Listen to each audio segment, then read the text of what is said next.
Hello everyone, am I audible? क्या मेरी आवाज़ आ रही है? चलिए, तो आज की क्लास में हम बिहार जुडिशरी को लेकर एक डेमो क्लास देंगे। ठीक कि मैं मेरे पढ़ाने का पैटर्न क्या होगा, किस तरीके से मैं एक सब्जेक्ट को डील करूँगा। बट उस सब्जेक्ट को पढ़ाने से पहले पहले हम पढ़ लेते हैं बिहार जुडिशरी में सिलेबस क्या क्या पूछा जाता है। ठीक, तो बिहार जुडिशरी जैसे प्रीलिम्स होता है, मेंस होता है, इंटरव्यू, ये 3 स्टेजेस होते हैं। तो प्रीलिम्स में जनरल नॉलेज पूछा जाता है 100 मार्क्स का, और लॉ का पेपर पूछा जाता है 150 मार्क्स का। ठीक, अब जनरल नॉलेज में आपका करंट अफेयर्स भी इंक्लूड है, और उसके साथ एविडेंस एक्ट पूछा जाता है और प्रोसीजर। अब एविडेंस एक्ट और प्रोसीजर में पूछा जाता है Indian evidence act, CrPC, CPC, arbitration conciliation act, and one more, provisional small courts act. ठीक, ये 4 एक्ट पूछे जाते हैं एविडेंस एंड प्रोसीजर में। एक बार फिर रिपीट कर देता हूं, एविडेंस एक्ट पूछा जाता है, सीआरपीसी पूछा जाता है, सीपीसी पूछा जाता है, arbitration and conciliation act and provisional small cause courts act. ठीक, एविडेंस एंड प्रोसीजर में ये 4 एक्ट पूछे जाते हैं। फिर कॉन्स्टिट्यूशनल एंड एडमिनिस्ट्रेटिव लॉ के क्वेश्चन आते हैं, हिंदू एंड मुस्लिम लॉ के क्वेश्चन आते हैं, TPA and principal of equity के क्वेश्चन आते हैं प्रीलिम्स में, law of trust and SRA के क्वेश्चंस आते हैं, Indian contract act and law of torts के क्वेश्चन आते हैं, एंड कमर्शियल लॉ के भी क्वेश्चंस आते हैं। कमर्शियल लॉ में कौन कौन से सब्जेक्ट्स हैं? Sales of goods act, negotiable instrument act, company law and partnership act. ठीक, ये हो गया हमारा प्रीलिम्स का सिलेबस, जो कि 250 मार्क्स का पूछा जाता है। 100 मार्क्स का हमारा जीके हो गया, एंड 150 मार्क्स के लॉ के क्वेश्चंस पूछे जाते हैं।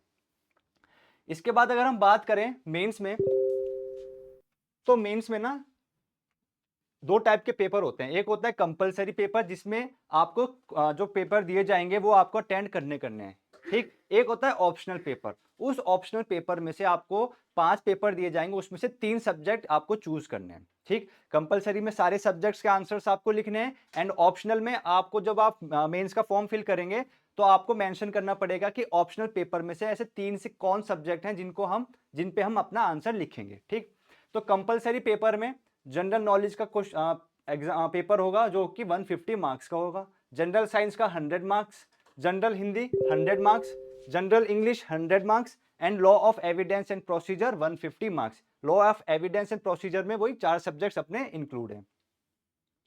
ऑप्शनल पेपर में constitutional and administrative law of India पूछा जाएगा 150 मार्क्स का, Hindu and Muslim law 150 marks, TPA principal of equity, law of trust and SRA 150 marks. ठीक, law of contract and torts ये भी 150 मार्क्स का पूछा जाएगा, एंड कमर्शियल लॉ 150 मार्क्स। अब ये जो 5 पेपर हैं, ठीक, constitutional administrative law, Hindu Muslim law, TPA principal of equity, law of contract, torts and commercial law, इन 5 में से आपको किसी 3 सब्जेक्ट पे अपने मेंस के टाइम आंसर लिखने हैं। तो ये आपके पास ऑप्शन है कि इन 5 में से आप कौन से ऐसे 3 सब्जेक्ट्स हैं जिसमें आप कंफर्टेबल है, जिसमें आपको लगता है कि या मेंस में आप अच्छा स्कोर कर सकते हैं।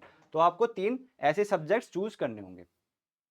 इंटरव्यू आपका 100 मार्क्स का होता है, और इस 100 में से कम आपको 35% मार्क्स लेकर आने हैं, यानी कि 100 में से 35 मिनिमम लेकर आपको आने हैं। ठीक, ये हो गया सिलेबस एंड उसके ओवरऑल मार्क्स कितने हैं। अब बात कर लेते हैं लास्ट टाइम जो 32nd जुडिशरी हुआ था बिहार का, उसकी कट ऑफ कितनी गई थी। ठीक, अनरिजर्व की गई थी 250 में से 168 मार्क्स की, अनरिजर्व फीमेल की गई थी 167 मार्क्स, ईडब्ल्यूएस की गई थी 153, एंड ईडब्ल्यूएस फीमेल की गई थी 150 मार्क्स, एससी की गई थी 125 मार्क्स, एंड एसटी की गई थी 126 मार्क्स, एसटी फीमेल की गई थी 125 मार्क्स, एंड डिसेबल्ड की गई थी 136 मार्क्स।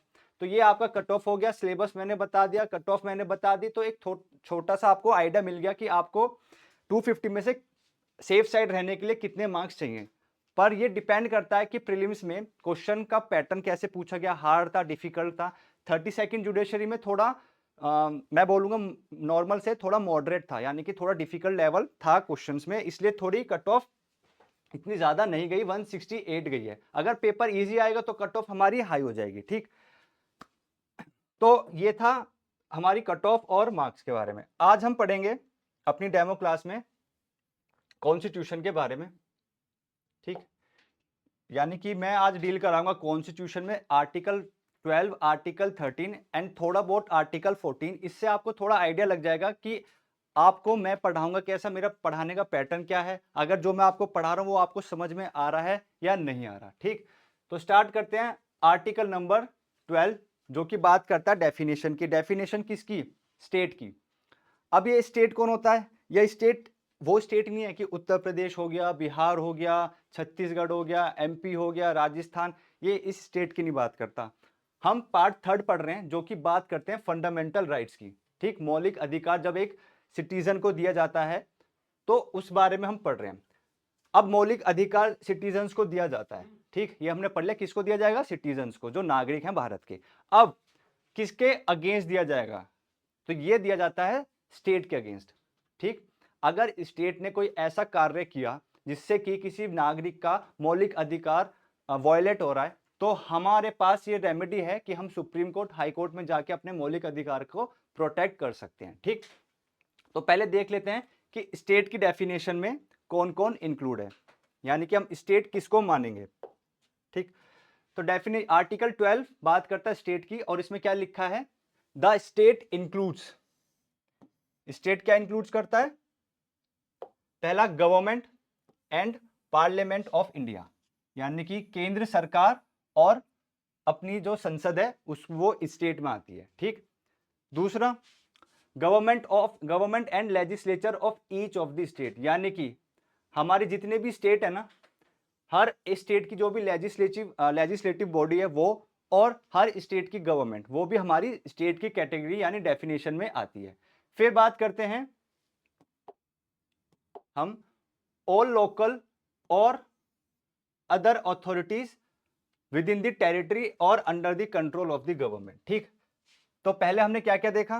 पहले हमने देखा कि गवर्नमेंट ऑफ इंडिया हमारी स्टेट है, और इसके साथ साथ पार्लियामेंट, ठीक। सेकंड में गवर्नमेंट ऑफ स्टेट, यानी हर स्टेट की जो गवर्नमेंट है, राज्य सरकार जो है वो हमारी स्टेट है, और हर स्टेट की जो लेजिस्लेटिव बॉडी है वो भी हमारी स्टेट है, ठीक। विधानसभा हो गई, विधान परिषद हो गई। थर्ड बात करता है जितनी भी लोकल बॉडीज हैं हमारे देश में, लोकल बॉडीज मतलब कि म्युनिसिपैलिटी हो गई, पंचायत हो गए, ग्राम सभा, ग्राम पंचायत, ठीक। तो ये हमारी लोकल बॉडीज में आती हैं, तो लोकल बॉडीज भी हमारी स्टेट की कैटेगरी में है। एंड फोर्थ है हमारा अदर अथॉरिटीज, ठीक, अदर अथॉरिटीज। अब ये अदर अथॉरिटीज में कौन आएगा कौन नहीं, यही सुप्रीम कोर्ट में काफी बार पूछा गया था, काफी डिसीजन दिए गए, लैंडमार्क जजमेंट्स आए कि अदर अथॉरिटीज में हम किसको मानेंगे स्टेट और किसको नहीं मानेंगे स्टेट, तो वो हम केस लॉज में कवर करेंगे, ठीक। तो अब इसमें एक कंडीशन और है, ये हम समझ गए, ये भी हम समझ गए। अब ये जो लोकल बॉडीज और अदर अथॉरिटीज हैं, इनके साथ कुछ और कंडीशंस भी हमें याद रखनी पड़ेगी अगर हमें स्टेट की कैटेगरी में इनको फॉल कराना होगा। क्या कंडीशंस हैं?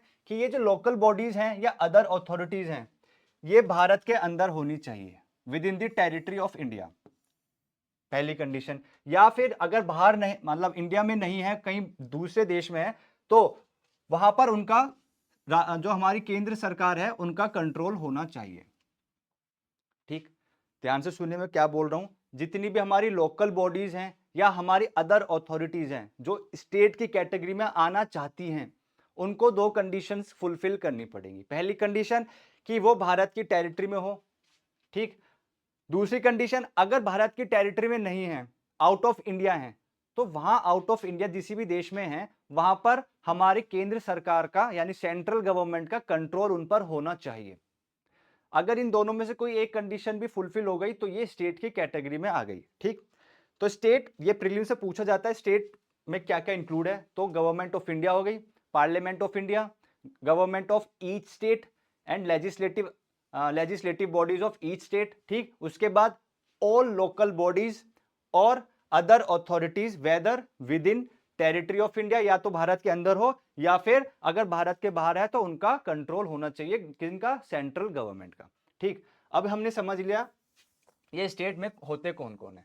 सपोज अगर स्टेट में ये जितनी भी बॉडीज हैं, इन्होंने कोई अपना एक ऐसा लॉ बनाया कि उस लॉ के आने से किसी हमारे जो भारत के नागरिक हैं, सिटीजन्स हैं, उनका फंडामेंटल राइट वॉयलेट होता है।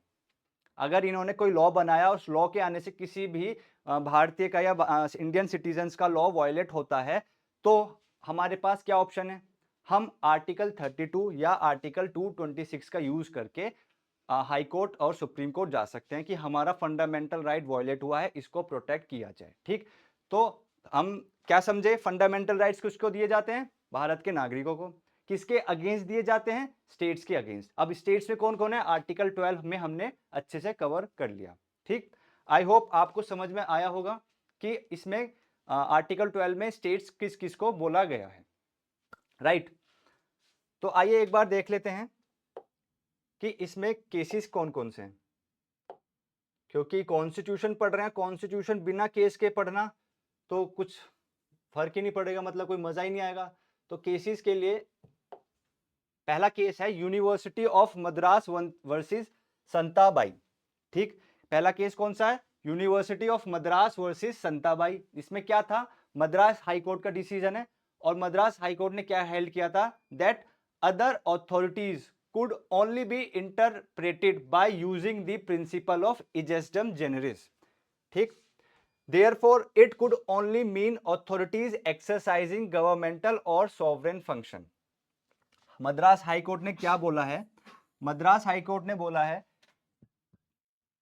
पहले तो आप ये समझिए जो हमने स्टेट में बोले थे, ठीक, government of India, parliament, state legislative, state government, all local bodies, यहां तक तो किसी को कोई प्रॉब्लम आई नहीं होगी, है ना? यहां तक तो किसी को कोई प्रॉब्लम आई नहीं होगी। अब जो प्रॉब्लम है वो प्रॉब्लम अराइज करेगी क्या कि अदर बॉडीज में क्या क्या इंक्लूड है, अदर बॉडीज में क्या क्या इंक्लूड है, और इसी अदर बॉडीज के पर्सपेक्टिव में हम केसेस डिस्कस करेंगे। तो मद्रास हाई कोर्ट ने क्या बोला था? मद्रास हाई कोर्ट ने बोला था कि अदर अथॉरिटीज जो हैं उनको इंटरप्रेट किया जाएगा किस तरीके से, जैसे प्रिंसिपल ऑफ इजस्डम जेनेरिस है। प्रिंसिपल इजस्डम जेनेरिस का क्या मतलब होता है?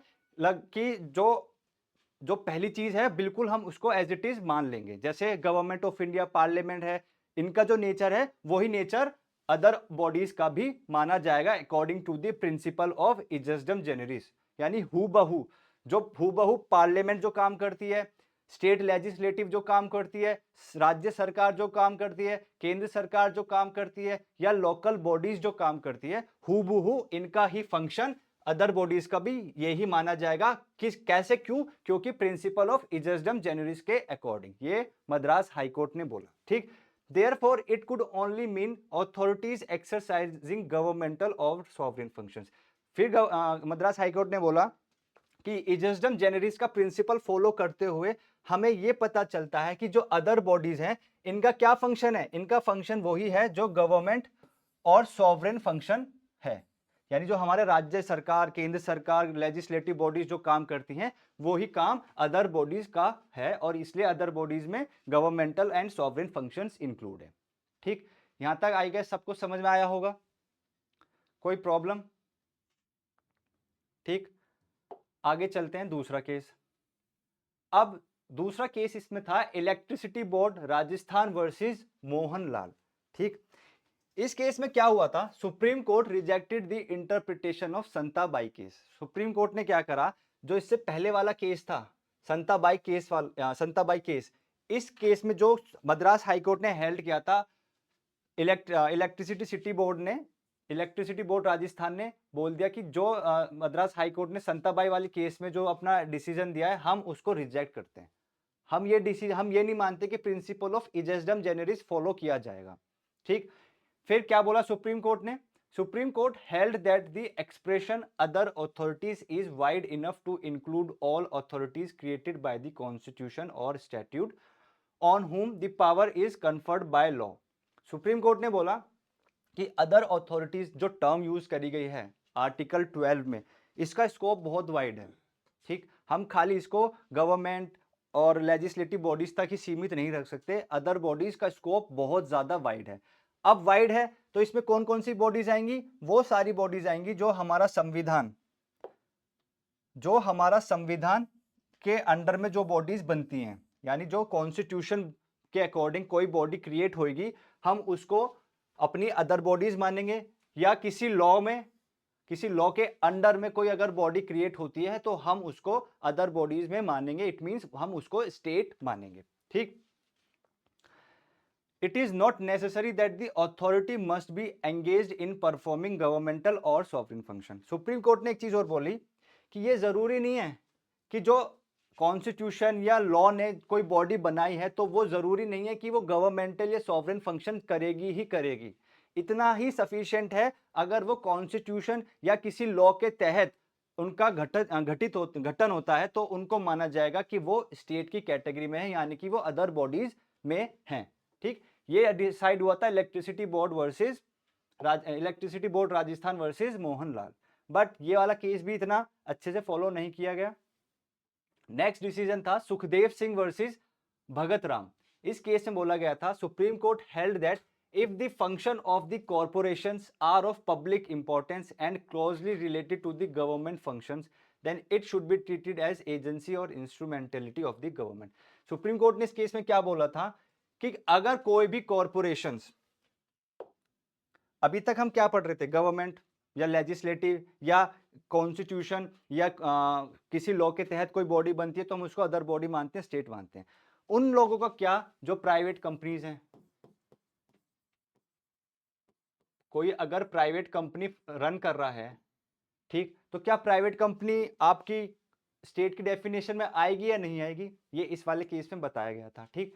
तो इसमें क्या बोला गया था, इसमें बोला गया था कि जितनी भी कॉर्पोरेशंस हैं यानी प्राइवेट कंपनीज हैं, ठीक, अगर उनका जो फंक्शन है, उनका जो काम करने का तरीका है, उससे पब्लिक को इंपॉर्टेंस मिल रही है, यानी पब्लिक वेलफेयर में काम कर रही है, अगर कोई प्राइवेट कंपनी पब्लिक वेलफेयर में काम कर रही है, ठीक, जिसका close related to the government functions, यानी कि वो जो काम कर रही है वो ही काम सरकार के फंक्शन के क्लोज है, यानी जो उद्देश्य सरकार का था वही सेम उद्देश्य लगभग कॉरपोरेशन का भी वही उद्देश्य है। ठीक। तो हम इस उद्देश्य से, इस वजह से हम मान लेंगे कि ये जो कंपनी है, ये जो प्राइवेट कंपनी है, ये गवर्नमेंट की एजेंसी है या उनकी इंस्ट्रूमेंटली में काम करता है। ठीक।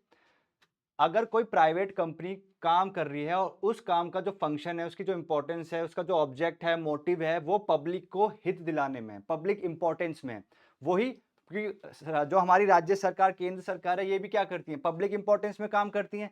तो इनका जो ऑब्जेक्ट हुआ और जो प्राइवेट कंपनी का ऑब्जेक्ट हुआ, सेम हुआ। तो जब सेम हुआ तो इस वजह से सुखदेव सिंह वर्सेस भगत राम में बोल दिया गया है कि ऐसी अगर कोई भी कंपनी है तो हम उसको अदर अथॉरिटीज में मानेंगे, यानी कि उन कंपनी को, उन प्राइवेट कंपनी को हम स्टेट की कैटेगरी में डाल देंगे। तो इन केस अगर फ्यूचर में ये कोई ऐसा लॉ बनाते हैं या ऐसा कोई भी कार्य करते हैं जिससे सिटीजन्स का फंडामेंटल राइट वायलेट होता है, तो सिटीजन्स क्या करेंगे, सुप्रीम कोर्ट और हाई कोर्ट पहुंच जाएंगे। आई होप अभी तक सबको समझ में आया होगा। ठीक। नेक्स्ट केस आता है R D Shetty versus the international airport of India. इस केस में क्या बोला गया था, सुप्रीम कोर्ट ने बोला कि ये ना काफी दिक्कत हो रही है, समझ में नहीं आ रहा हम किसको अदर अथॉरिटीज माने, किसको नहीं माने। तो सुप्रीम कोर्ट ने बोला कि हम एक टेस्ट बनाते हैं। ठीक। एक टेस्ट एस्टेब्लिश करते हैं, अगर कोई भी बॉडी बनती है और वो टेस्ट में पास हो जाती है, 5 पॉइंट्स दिए, उन 5 पॉइंट में से कोई भी पॉइंट अगर वो फुलफिल कर रहे हैं तो हम मान लेंगे कि वो अदर अथॉरिटीज है, यानी कि वो स्टेट की कैटेगरी में हैं। ठीक। तो पहला पॉइंट क्या था, financial resources of the state is a chief funding source of the body, यानी कि अगर कोई बॉडी है, ठीक, अगर उसका जो फाइनेंशियल रिसोर्सेज, यानी कि उसको जो पैसे मिल रहे हैं वो कहां से मिल रहे हैं, भाई अगर वो कंपनी है वो काम कैसे करेगी, जब तक उसको पैसे नहीं मिलेंगे, फंड नहीं मिलेंगे। ठीक। फंड अगर उसको मिल रहे हैं कहां से, जो स्टेट है, जो राज्य सरकार है, अगर वहां से उनको फंड मिल रहे हैं तो माना जाएगा कि वो स्टेट की कैटेगरी में है, यानी कि अदर अथॉरिटीज में है। अब ये जो फंड मिल रहे हैं ना, ये फंड कैसे होने चाहिए, चीफ फंडिंग, यानी कि मेजोरिटी ऑफ फंड। भाई ऐसा भी हो सकता है 10% कहीं और से आ रहे हो, 20% कहीं और से आ रहे हो, ठीक, 30% कहीं और से आ रहे हो, तो मेजॉरिटी ऑफ फंड यानी कि अगर ज्यादा से ज्यादा फंड आपको राज्य सरकार या केंद्र सरकार के यहां से मिल रहे हैं तो माना जाएगा वो जो अथॉरिटी है वो हमारी स्टेट हो जाएगी, अदर अथॉरिटीज में फॉल कर जाएगी। ठीक। दूसरा टेस्ट था इसका existence of deep and pervasive state control, यानी कि वो जो हमारी बॉडी स्टैब्लिश हुई है उसमें जो कंट्रोल है, उस बॉडी पे जो कंट्रोल है वो किसका है? स्टेट का है। चाहे राज्य सरकार का कंट्रोल हो, चाहे अपनी केंद्र सरकार का कंट्रोल हो, या पार्लियामेंट का हो, ठीक, या स्टेट लेजिस्लेटिव का हो, या लोकल बॉडीज का हो, इनमें से किसी का भी अगर उस पर कंट्रोल है, कैसा कंट्रोल? Deep and pervasive. ठीक। यानी कि बहुत ज्यादा कंट्रोल अगर है किसी भी स्टेट का उस बॉडी पे, तो वो मान लिया जाएगा कि वो बॉडी हो गई है हमारी अदर अथॉरिटीज। ठीक।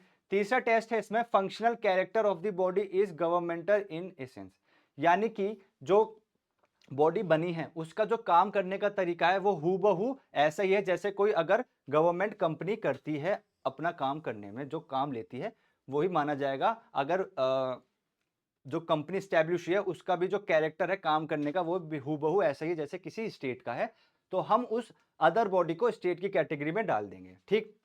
फोर्थ इसका टेस्ट है department of the government is transfer to the corporation, यानी कि अगर कोई सरकारी विभाग है उसमें जो डिपार्टमेंट होता है, ठीक, अगर वो डिपार्टमेंट उस सरकारी विभाग से निकाल के हमने किसी प्राइवेट कंपनी को दे दिया तो माना जाएगा कि अब वो एक स्टेट की कैटेगरी में आ गए, यानी सरकारी विभाग तो नहीं रहा बट वो अदर अथॉरिटीज में फॉल हो गया और हम उसको अब से स्टेट बोलेंगे।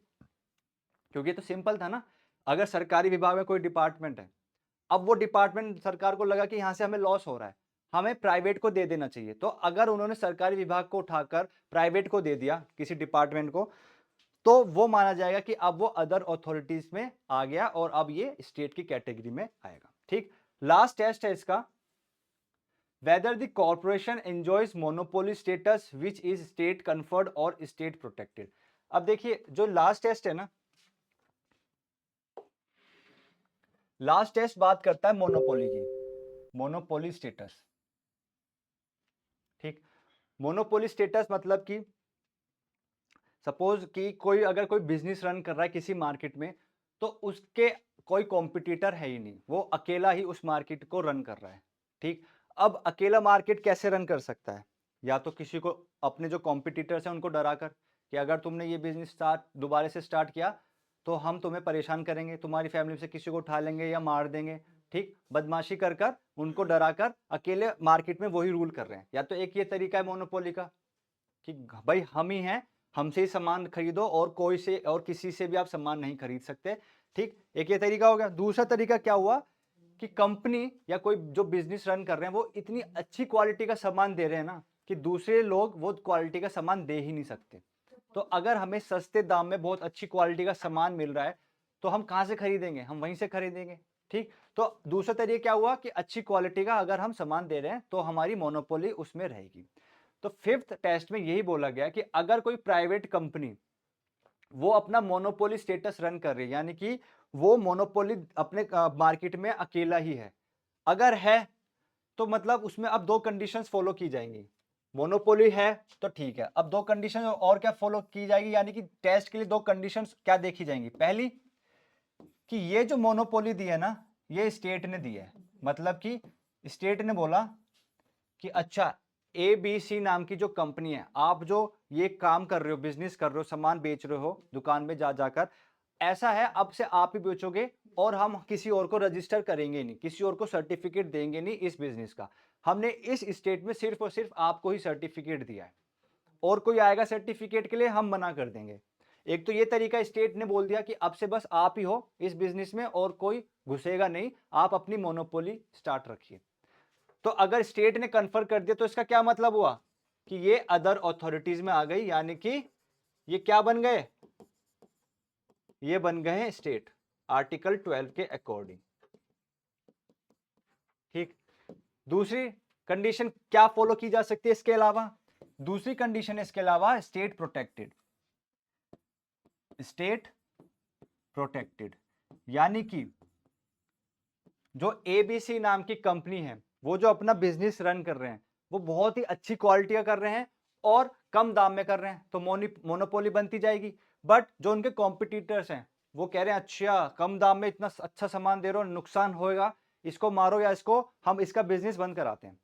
तो ये कहाँ जाएंगे? स्टेट के पास कि हमें संरक्षण दे दो, हमें प्रोटेक्ट करो सर। तो अगर स्टेट उनको प्रोटेक्ट कर रही है, अब यहाँ पे स्टेट स्टेट गवर्नमेंट मत समझना, कोई भी हो सकता है, राज्य सरकार हो गई, केंद्र सरकार हो गई, ठीक, पार्लियामेंट हो गई, स्टेट लेजिस्लेटिव हो गई, लोकल बॉडीज हो गई, इनमें से कोई भी अगर उसको प्रोटेक्शन दे रहा है तो हम मानेंगे ये अदर अथॉरिटीज में आ चुका है, यानी कि ये क्या बन गया? अब ये आर्टिकल 12 के तहत स्टेट की कैटेगरी में आ गया। ठीक, ये 5 टेस्ट थे। आर डी शेट्टी वाले केस में 5 टेस्ट बोले गए थे कि ये जो 5 टेस्ट हैं, ये इनको जो फुलफिल कर लेगा हम उसको स्टेट की कैटेगरी में मान लेंगे और अदर अथॉरिटीज में मान लेंगे। अब ये आपके मेंस पॉइंट ऑफ व्यू से भी इंपॉर्टेंट है, स्पेशली बिहार में पूछा हुआ क्वेश्चन है, और ये आपके प्रीलिम्स पॉइंट ऑफ व्यू से भी काफी इंपॉर्टेंट है। केस लॉज पूछ लेते हैं और पूछ लेते हैं कि ये जो केस है स्टेट यानी आर्टिकल 12 में जो अदर अथॉरिटीज है किससे रिलेटेड है।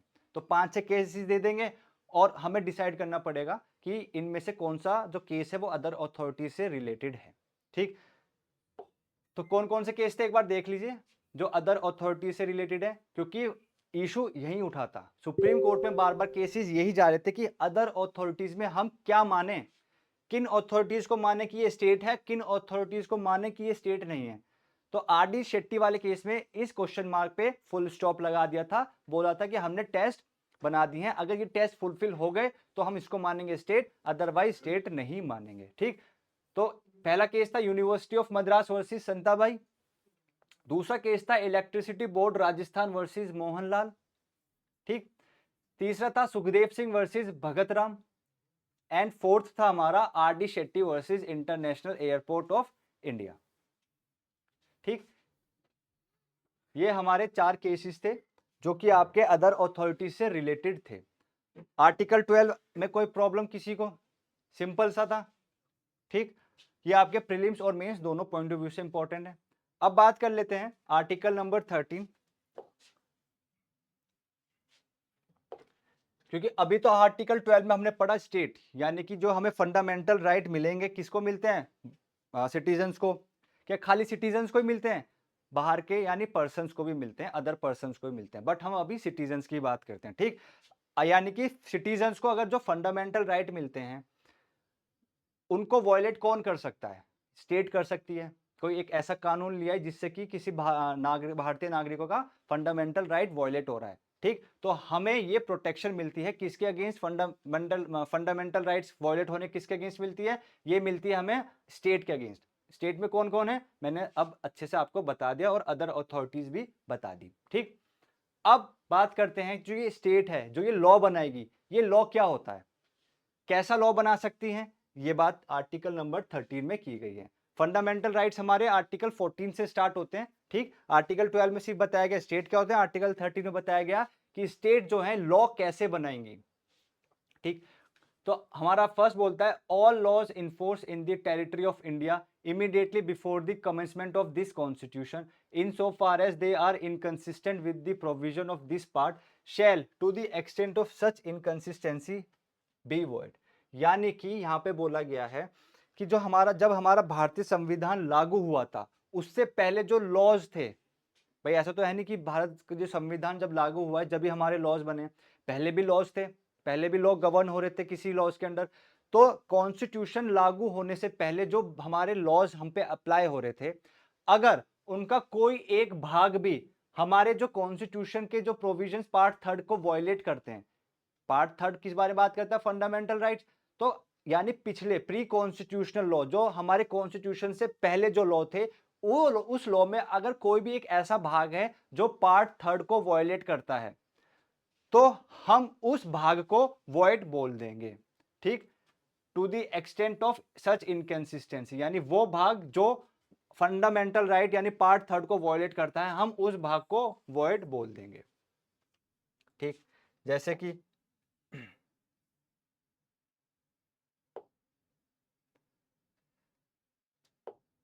जस्ट अ सेकेंड,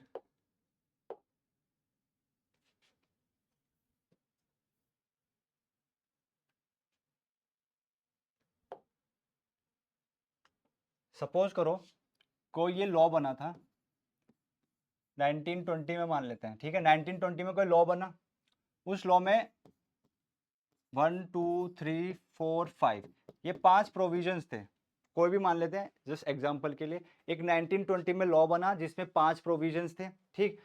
सपोज करो प्रोविजन नंबर 2 में कुछ ऐसा लिखा था जो हमारे पार्ट थर्ड को वॉयलेट कर रहा है, ठीक, पार्ट थर्ड को क्या कर रहा है, वॉयलेट कर रहा है। तो ये जो पार्ट 2 है इसको हम क्या बोल देंगे, ये हो जाएगा वॉइड यानी शून्य, ठीक। ये कहां पे लिखा है, ये लिखा है हमारा आर्टिकल 13 क्लॉज 1। तो आर्टिकल 13 क्लॉज 1 का एक दूसरा नाम भी है जिसको हम बोलते हैं प्री कॉन्स्टिट्यूशनल लॉ, यानी कॉन्स्टिट्यूशन से आने से पहले जो लॉ चल रहा था हम उसको बोलेंगे प्री कॉन्स्टिट्यूशनल लॉ, ठीक। तो याद रखना article 13 clause 1 is a pre constitutional law, ठीक। तो आप समझे कि हमारे संविधान लागू होने से पहले अगर कोई लॉ चल रहा था और उस लॉ में कुछ ऐसा लिखा है जो हमारे पार्ट थर्ड को वॉयलेट कर रहा है, तो जितना पार्ट वॉयलेट कर रहा है यानी जो लिखा है अगर वो वॉयलेट कर रहा है तो हम उसी पार्ट को सिर्फ हमने 1 3 4 5 इसको तो कंटिन्यू रखा कि ये लॉ है, बट पार्ट 2 क्या कर रहा था, वॉयलेट कर रहा था, तो पार्ट 2 को हमने वॉइड डिक्लेयर कर दिया, ठीक। तो ये लिखा है हमारे क्लॉज 1 में। क्लॉज 2 में क्या लिखा है, the state shall not make any law which takes away abridges rights conferred by this part and any law made in contravention of this clause shall to the extent of the contravention be void, ठीक। Part 1 क्या बात करता है, constitution से पहले जो law चल रहा था। पार्ट 2 बोलता है कि जिस तारीख से लॉ हमारा कॉन्स्टिट्यूशन लागू हो चुका है, तो पार्ट 2 के क्लॉज 2 में बोला गया जिस टाइम से कॉन्स्टिट्यूशन लागू हुआ है उससे आगे जब भी कोई लॉ बनेगा, चाहे हमारी स्टेट लेजिस्लेटिव बनाए या पार्लियामेंट बनाए, जो भी कोई लॉ बनाएगा उनको ये सुनिश्चित करना है, उनको ये डायरेक्शन दी गई है कि आप कोई भी ऐसा लॉ नहीं बना सकते हो जो या तो जो पार्ट थर्ड में जो राइट फंडामेंटल राइट्स जो दिए गए हैं, पार्ट थर्ड में जो फंडामेंटल राइट्स दिए हैं, आप ऐसा कोई भी लॉ नहीं बनाएंगे कि आप उस राइट को क्या कर सकें, वॉयलेट कर सकें या उसको किसी व्यक्ति से लेकर बाहर फेंक दें।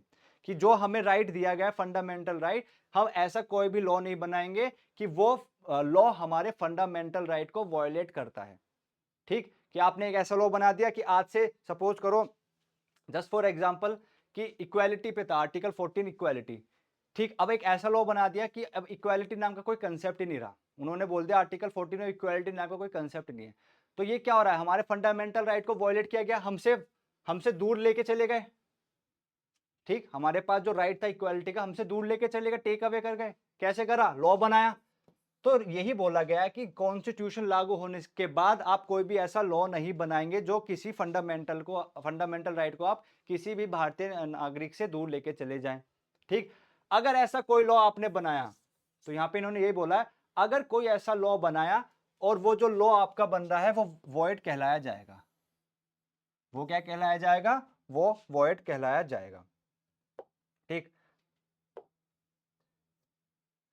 जैसे कि एक एग्जांपल ले लेते हैं,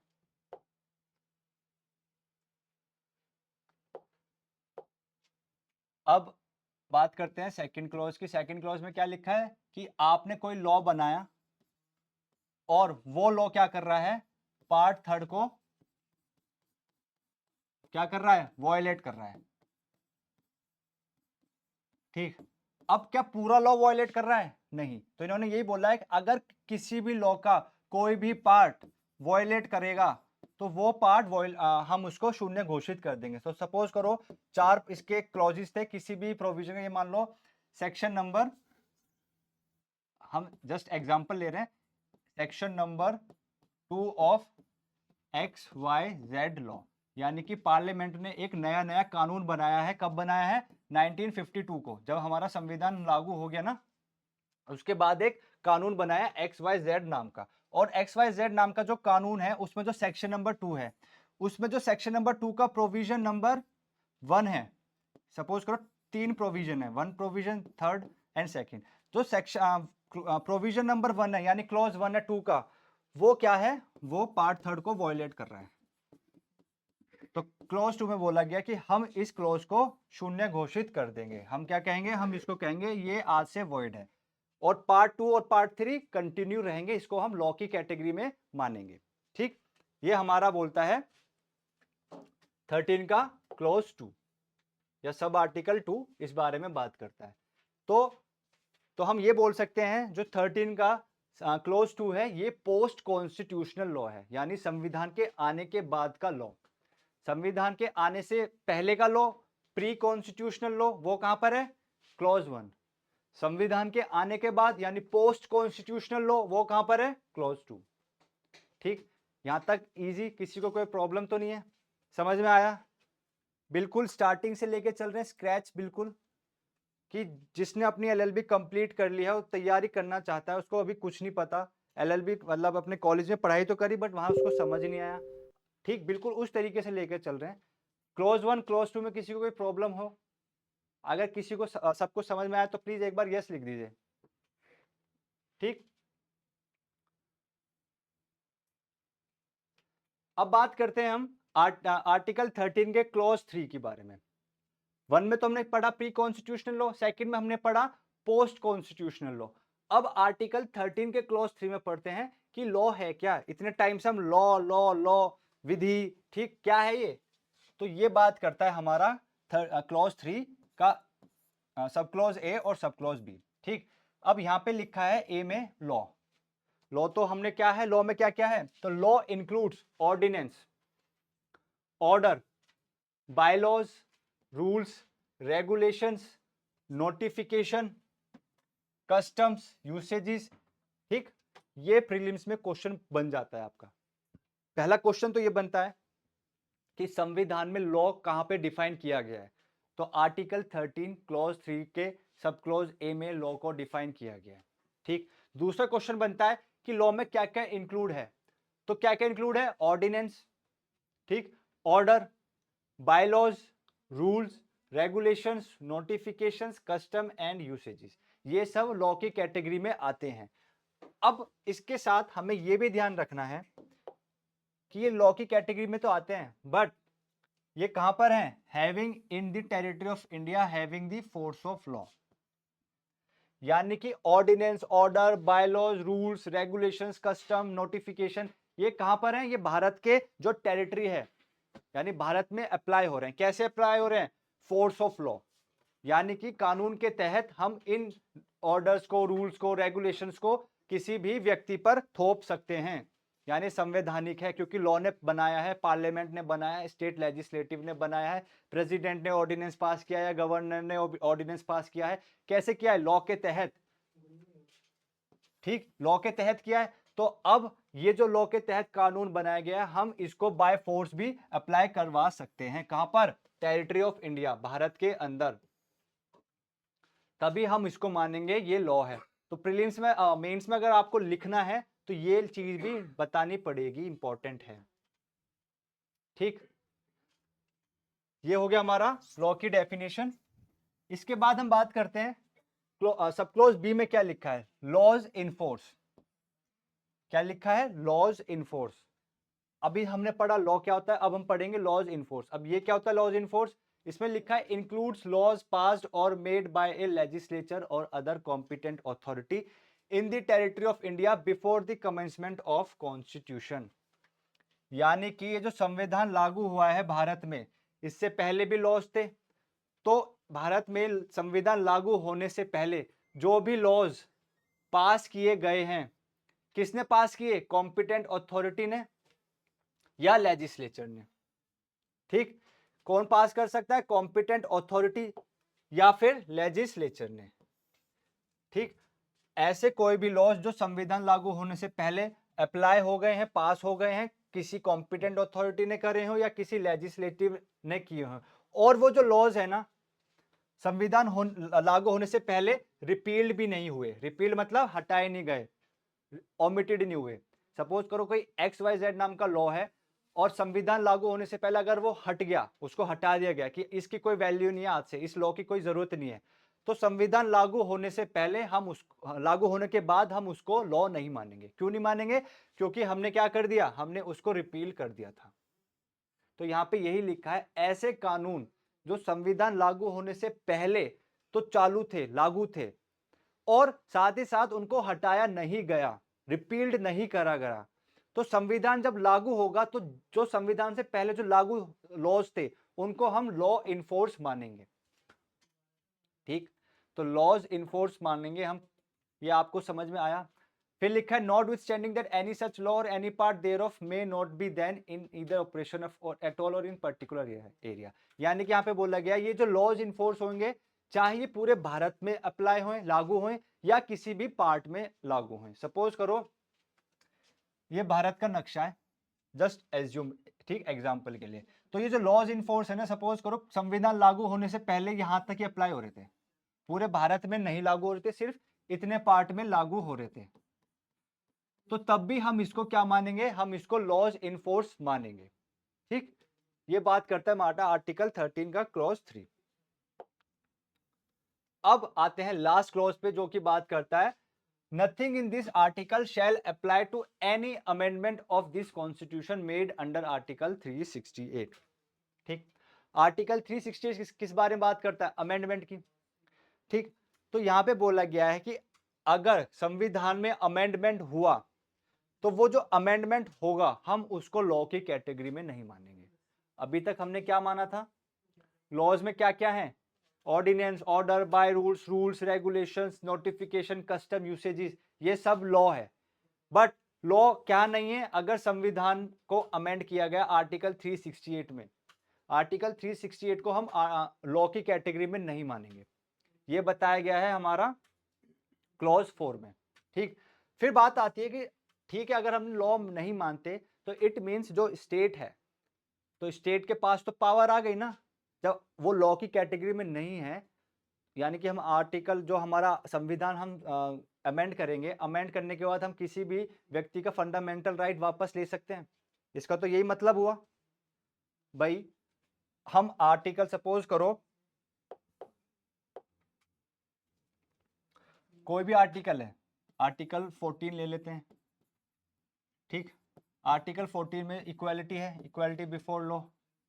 तो अभी तो क्या है ये? अभी तो ये हमारा फंडामेंटल राइट है।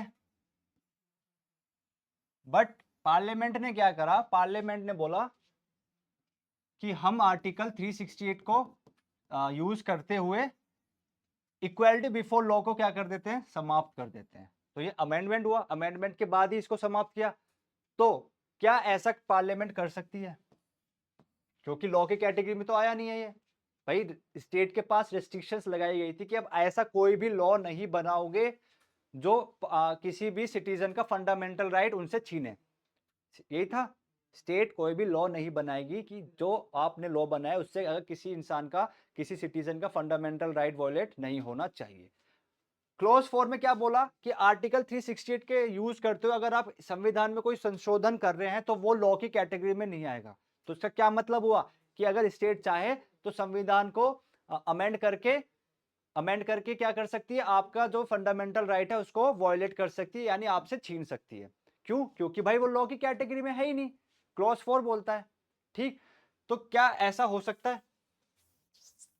नहीं हो सकता। क्यों? क्योंकि कोर्ट ने बोला था कि आप संविधान को संशोधित कर सकते हो, ये जरूरी है। ठीक, समय के साथ साथ चेंजेस आने जरूरी हैं, आप चेंज कर सकते हो, अमेंड कर सकते हो। बट लेजिस्लेटिव बॉडीज को ये ध्यान रखना जरूरी है कि जो भी वो चेंज कर रहे हैं वो एक रीजनेबल रेस्ट्रिक्शंस होनी चाहिए, रीजनेबलनेस उसमें आनी चाहिए। ठीक, ऐसा नहीं है कि इंडिपेंडेंस ऑफ जुडिशरी वापस ले ली, छीन ली। तो ये रीजनेबल रेस्ट्रिक्शंस लगाई गई हैं कि आप अगर चेंज करोगे तो आपको रीजनेबलनेस की प्रिंसिपल्स को फॉलो करना पड़ेगा। ठीक, इसमें केस लॉज हैं, वो हम बाद में बात करते हैं। पहले हम ये देख लेते हैं, एक मिनट। ठीक, तो 13 में, आर्टिकल 13 में हमारे 4 क्लॉजेज हैं। चारों क्लॉजेज सबको समझ में आया? कोई प्रॉब्लम नहीं है, सिंपल सा है। ठीक, अब जो हमारा आर्टिकल 13 का क्लॉज 1 है, ये प्री कॉन्स्टिट्यूशनल लॉ कहलाया जाता है, और आर्टिकल 13 का क्लॉज 2 कहलाया जाता है पोस्ट कॉन्स्टिट्यूशनल लॉ। अब क्लॉज 1 को हम एक और नाम देते हैं, एक और डॉक्ट्रिन से पहचानते हैं, डॉक्ट्रिन ऑफ इक्लिप्स, ठीक, और दूसरे को पहचानते हैं डॉक्ट्रिन ऑफ सेवरेबिलिटी, ठीक। तो आइए एक बार देखते हैं डॉक्ट्रिन ऑफ इक्लिप्स क्या है और डॉक्ट्रिन ऑफ सेवरेबिलिटी क्या है।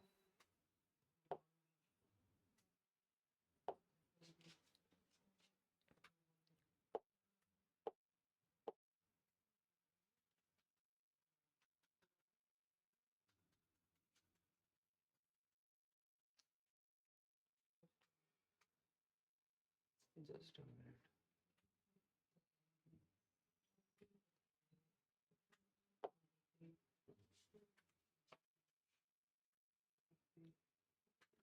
देखो, डॉक्ट्रिन ऑफ इक्लिप्स पहले समझते हैं, डॉक्ट्रिन ऑफ इक्लिप्स का मतलब क्या होता है। इक्लिप्स का मतलब समझते हो, ग्रहण, चंद्र ग्रहण होता है, सूर्य ग्रहण होता है, ऐसे ही इक्लिप्स का मतलब ग्रहण होता है। सपोज करो कोई संविधान लागू होने से पहले कोई XYZ नाम का एक लॉ था, और इस लॉ ने फंडामेंटल यानी पार्ट थर्ड को वॉयलेट किया। जब हमारा संविधान लागू हुआ तो इसने क्या करा, पार्ट थर्ड को वॉयलेट किया। तो डॉक्ट्राइन ऑफ इक्लिप्स के तहत इस पे क्या हो जाएगा, इस पे पार्ट थर्ड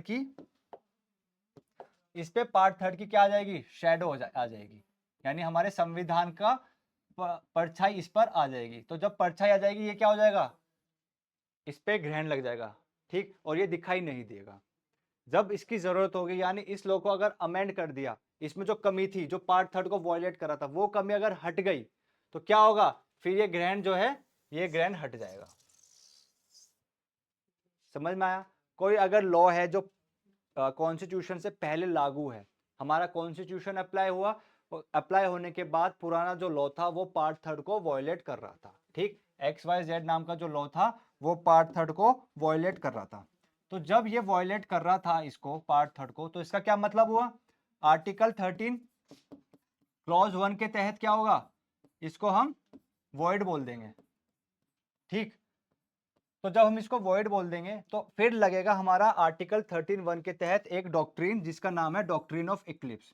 इसके तहत क्या होगा, जो हमारा पार्ट थर्ड है, यानी कि कॉन्स्टिट्यूशन का जो पार्ट थर्ड है, इसकी परछाई इस पे लग जाएगी, यानी कि ये ओवरशैडो हो जाएगा। ओवरशैडो होने से क्या हो जाएगा, इस पे ग्रहण लग जाएगा, ये दिखाई नहीं देगा, ठीक। दिखाई नहीं देगा तो इसकी एग्जिस्टेंस खत्म हो गई। बाद में फ्यूचर में अगर इसमें इस लॉ में अमेंडमेंट किए गए, इस लॉ में क्या करे गए, अमेंडमेंट किए गए, तो अमेंडमेंट करने से क्या होगा, ये जो दिक्कत हो रही थी, जो ये पार्ट थर्ड को वॉयलेट कर रहा था, ये समाप्त हो जाएगी। समाप्त होने से मतलब अब ये लॉ बिल्कुल ठीक हो गया। तो जब ये लॉ बिल्कुल ठीक हो गया तो ये जो शैडो बनी है, ये जो शैडो बनी थी, इस शैडो को हटा दिया जाएगा। अब ये XYZ नाम के कानून को वापस ये लागू हो गया। तो ये होता है डॉक्ट्रिन ऑफ एक्लिप्स, ठीक। अब इससे रिलेटेड केसेस आते हैं, ये मेंस में लिखने के लिए भी आता है, इवन प्रीलिम्स में केसेस भी पूछे जाते हैं कि Bhikaji versus state of Madhya प्रदेश, ये कौन सी डॉक्ट्रिन से रिलेटेड है, डॉक्ट्रिन ऑफ सेवरेबिलिटी है, या डॉक्ट्रिन ऑफ इक्लिप्स है, या डॉक्ट्रिन ऑफ वेवर है, ठीक, या डॉक्ट्रिन ऑफ कलरेबल लेजिस्लेशन है, ये सब पूछा जाता है। तो ध्यान रखिए, डॉक्ट्रिन ऑफ इक्लिप्स का Bhikaji versus state of Madhya प्रदेश, ये डॉक्ट्रिन ऑफ इक्लिप्स का केस है। इससे बोला गया this case formulated the doctrine of Eclipse, यानी इस केस से ही डॉक्ट्राइन ऑफ इक्लिप्स आया था। तो ये भी एक प्रीलिम्स का क्वेश्चन हो गया कि डॉक्ट्राइन ऑफ इक्लिप्स किस केस से आया था, Bhikaji versus state of Madhya Pradesh. The court held that under this doctrine the law is overshadowed by the fundamental rights and remains dormant. इसमें बोला गया था कि डॉक्ट्राइन, इस डॉक्ट्राइन के तहत जो लॉ बना है, जो वो XYZ नाम का जो कानून था, उस पे शैडो आ जाएगी फंडामेंटल राइट की। जब शैडो आ जाएगी तो देखा ना, ग्रहण लगता है वो दिखता नहीं है पार्ट, तो जब फंडामेंटल राइट की उस पर शैडो आ जाएगी तो वो XYZ नाम का जो कानून है वो दिखेगा नहीं, उस पर इक्लिप्स हो जाएगा, ग्रहण लग जाएगा, और वो डोरमेंट कंडीशन में चला जाएगा, यानी कि ऐसी कंडीशन जहां पे वो काम नहीं करेगा, उसको वॉइड डिक्लेयर हो जाएगा। जब कोई चीज शून्य हो जाती है तो वो काम नहीं करती ना, तो इसलिए वो डोरमेंट कंडीशन में चली जाएगी, ठीक। इस केस में ये बोला गया था। दूसरा केस था state of Gujarat versus Ambika mills. इस केस में क्या बोला गया था, supreme court modified its view expressed in Deepchand case, Sagir Ahmad case. ये जो दीपचंद केस है, सागर अहमद केस है, इस केस में बोला गया था कि जो डॉक्ट्रिन ऑफ इक्लिप्स है ये सिर्फ आर्टिकल 13 क्लॉज 1 में ही अप्लाई होती है, आर्टिकल 13 क्लॉज 2 में अप्लाई नहीं होती। ठीक, दीपचंद केस और सागर अहमद केस में ये चीज बोली गई थी। स्टेट ऑफ गुजरात और अंबिका मिल्स में क्या बोला गया, कोर्ट ने हेल्ड करा post constitutional laws. Post constitutional laws कौन से होते हैं, आर्टिकल 13 क्लॉज 2 वाले जो कॉन्स्टिट्यूशन के बाद बनते हैं। ठीक, court held that the post constitutional laws which are inconsistent with the fundamental rights are not void ab initio for all purpose doctrine of eclipse is applicable post constitutional laws as well। Supreme court ने बोला कि जितने भी post constitutional law हैं अगर वो inconsistent हो रहे हैं पार्ट थर्ड के साथ, तो इसका ये मतलब नहीं है कि वो सारे स्टार्टिंग से शून्य हैं, उनकी कोई वैल्यू नहीं है, उन पे भी डॉक्ट्राइन ऑफ इक्लिप्स लगेगा। यानी कि संविधान के बाद भी अगर कोई कानून बनता है और उस कानून का कोई भाग फंडामेंटल राइट को वॉयलेट करता है तो सिर्फ वो ही भाग उस पे ग्रहण लग जाएगा और वो अप्लाई नहीं होगा, उसकी कोई मान्यता नहीं होगी। तो उस पे ग्रहण लग रहा है तो क्या हो रहा है, डॉक्ट्राइन ऑफ इक्लिप्स अप्लाई हो रहा है। तो ये प्रीलिम से पूछा जा सकता है कि किस केस में बोला गया था पोस्ट कॉन्स्टिट्यूशनल लॉ पे भी डॉक्ट्राइन ऑफ इक्लिप्स अप्लाई होगा। तो केस का नाम है state of Gujarat versus Ambika mills. ठीक, दूसरी डॉक्ट्राइन है हमारी डॉक्ट्राइन ऑफ सेवरेबिलिटी, जिसका डॉक्ट्राइन ऑफ सेवरेबिलिटी क्या होती है कि जैसे कि लेट्स सपोज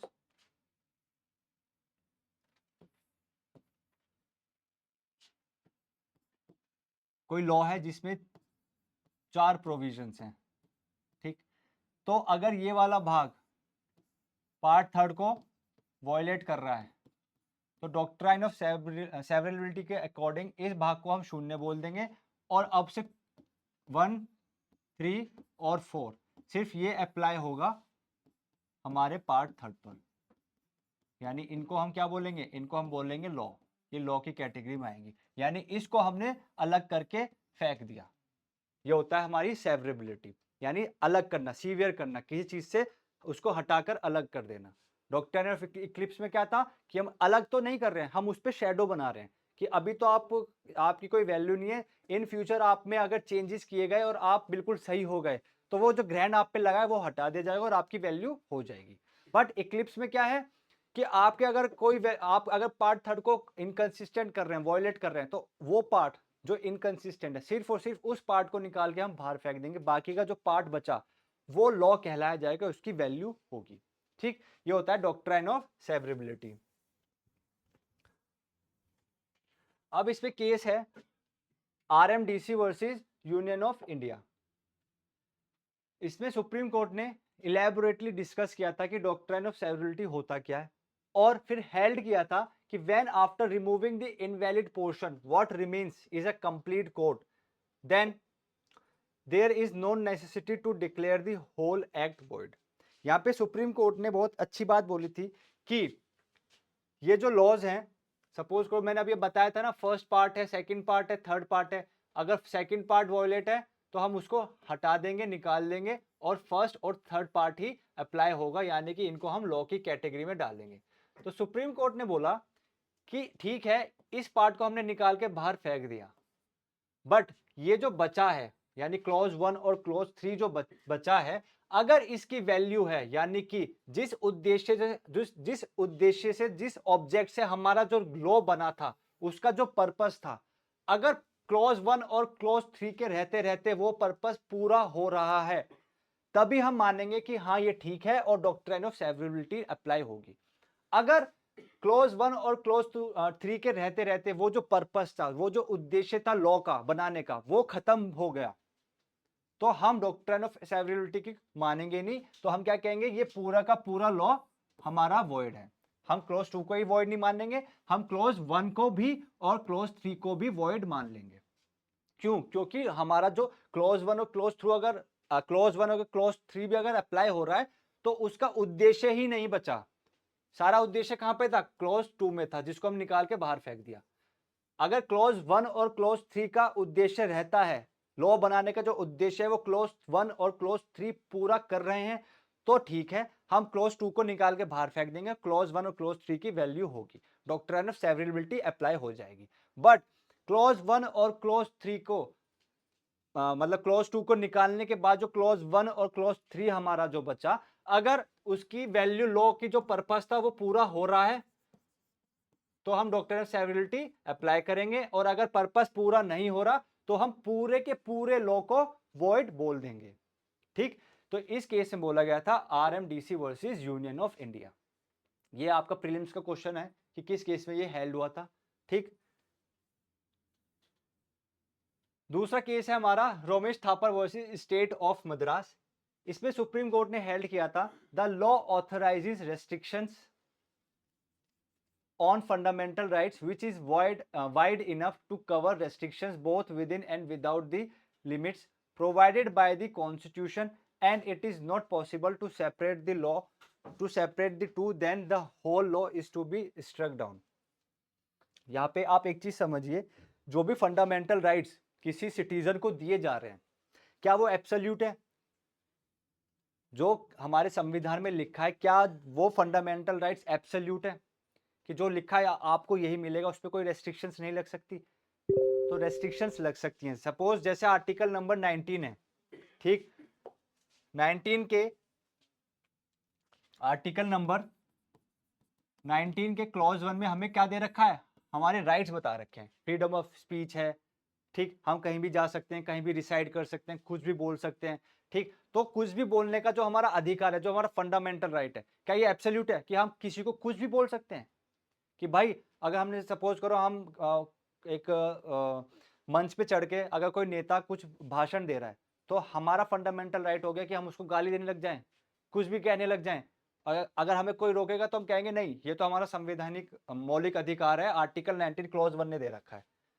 तो ये हमारा एब्सोल्यूट राइट नहीं है। क्यों नहीं है? क्योंकि आर्टिकल 19 क्लॉज 2 से लेकर आर्टिकल 19 क्लॉज 6 तक हम पे रेस्ट्रिक्शंस लगाई गई हैं। हमें रोका गया है कि जो आपको बोलने का अधिकार है, आपका फंडामेंटल राइट है, मौलिक अधिकार है कि आप फ्रीली होके कुछ भी कह सकते हैं, बट आप जो आर्टिकल 19 2 से लेके आर्टिकल 19 क्लॉज 2 से आर्टिकल 96 में जो लिखे हैं, जो आप पे रेस्ट्रिक्शंस लगाई गई हैं, उनका आपको ध्यान रखना है।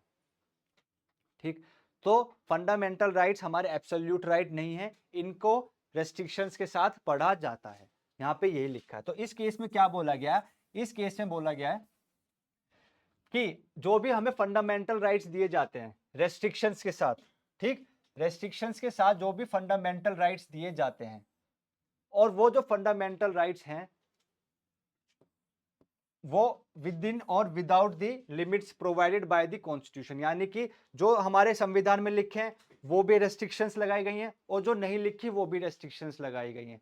तो अगर ऐसी रेस्ट्रिक्शंस हैं और वो रेस्ट्रिक्शंस अलग नहीं हो रहे, सपोज करो एक एक्स वाई जेड नाम का कानून है, और उस कानून में 3 प्रोविजंस हैं।